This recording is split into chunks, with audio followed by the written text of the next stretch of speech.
Welcome to Shenkman Education. My name is Marty Shenkman. The topic of this video clip is religion and estate planning.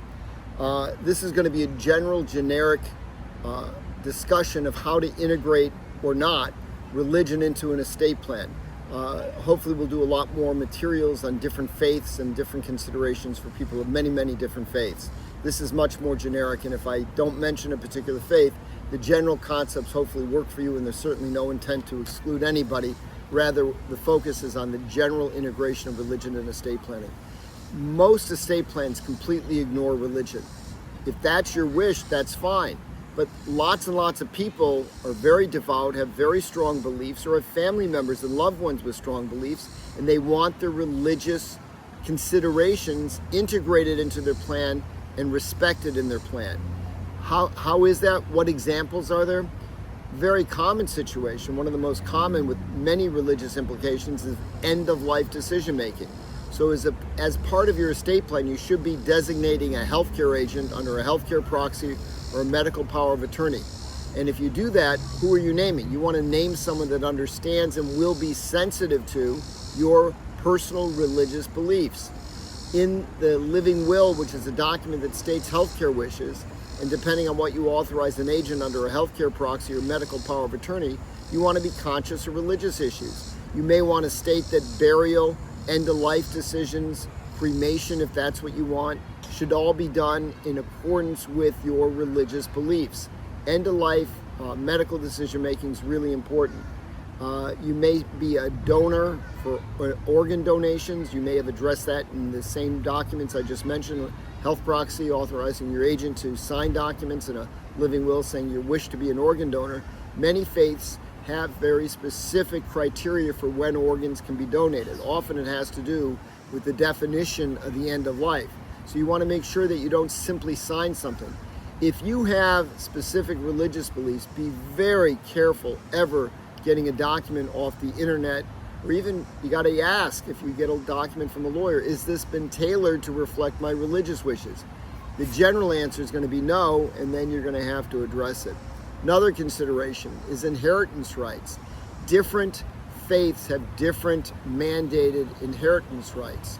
So under Islamic law, there's specified Sharia heirs, and while you have unfettered control over a certain percentage of your estate, certain percentages of your estate must go to certain defined heirs, and those must be addressed and may not be known until you die. That needs to be addressed. Under Jewish law, there's a concept of which children should inherit if there's children, and if no children, who should then inherit. Now, in some cases, people may want to respect those wishes. In some cases, I've seen people make a nominal bequest, $1,000 to be divided in accordance with religious law, everything else not, just so they show people that they were trying to be respectful of their religious heritage. Other people want to circumvent religious mandates for inheritance, and that's a personal decision. I'm not making any value judgment. If you want to do that, there may be religiously permitted ways to do so. For example, creating a debt that would otherwise affect the distribution of your property. You should be clear in your documents. You want to avoid ambiguities.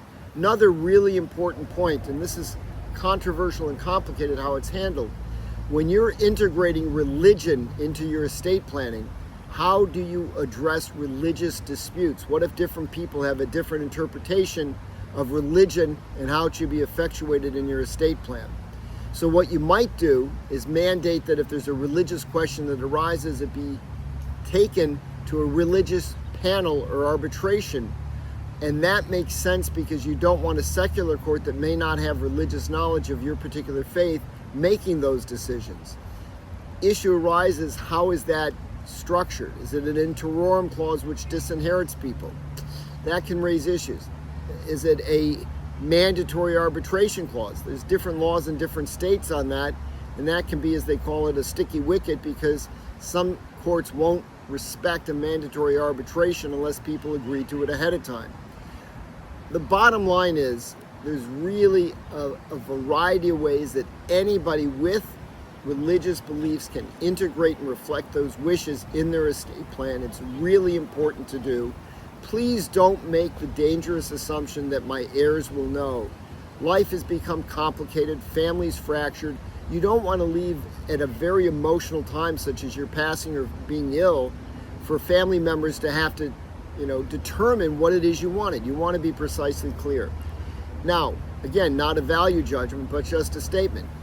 Many people were brought up with a particular faith, but they don't want to adhere to a faith. They don't want religious guidelines restricting end-of-life decision-making. They may want no heroic measures if they're in the last 6 months of life and terminally ill, for example. You need to specify just as clearly, while I was raised as, right, what it is, or may have been raised, right, what it is, I don't want those religious restrictions to apply. Very important to be precise and clear. The impact on family and loved ones of those kind of difficulties is really significant. Just to recap, I've tried to illustrate from a very generic way how many, many different faiths have lots of different implications. I left off an important one I'm just going to throw in: charity. Every faith seems to promote charity, so and passing values on to your heirs. So to integrate charitable gifts into your will, even if it's not part of a complex estate or tax plan, may be done just to educate and pass on values to your heirs.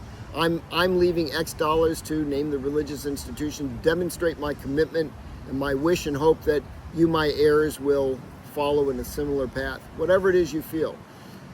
Make sure you've tailored your documents to reflect your beliefs. Be careful to be clear and precise.